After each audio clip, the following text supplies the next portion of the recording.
When we're talking about impact, we're talking about a positive difference that we can make in the lives of our clients or in the community.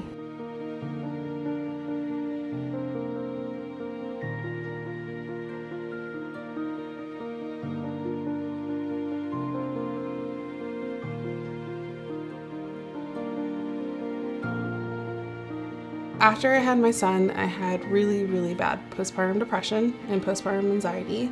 I think if I hadn't had Leah, I don't know honestly what would have happened, because I was in a bad place when I started having the individual therapy. The first session we have, I walked her to the door and she gave me a hug. And this is a woman I never met in my whole life, and she gave me a hug. And she told me it's gonna be okay and I'll see you next week. Without a doubt, everybody at the agency really genuinely has the best interest of the client at heart, and it's sincere.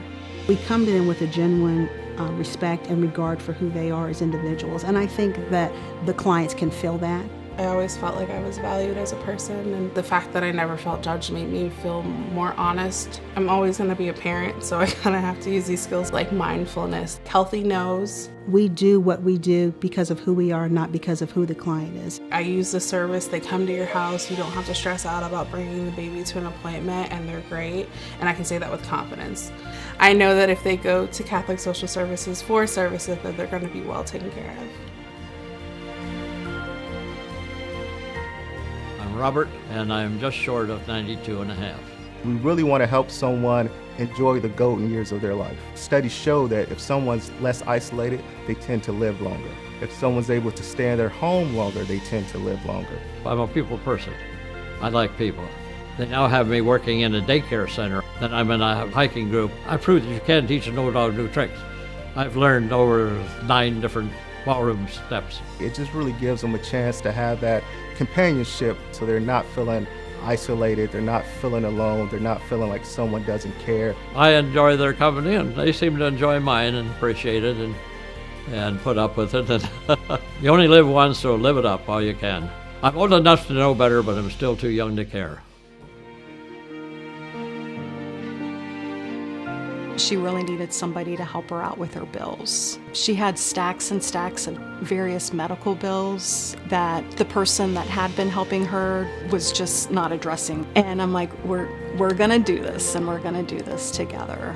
She really takes care of all my business for me. If I ask her a question and she advises me, she came to rehab to pay my bills.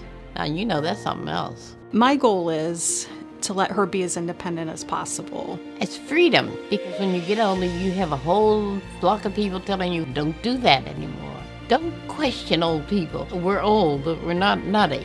And she'll use the phrase, too, that I'm her brain for her. I don't know about that, but I take the worry away. When she leaves, all my stresses are just fall down on the floor like a fountain. She cares more for me than I do for me. She wants to know that I'm okay. She's a cool lady.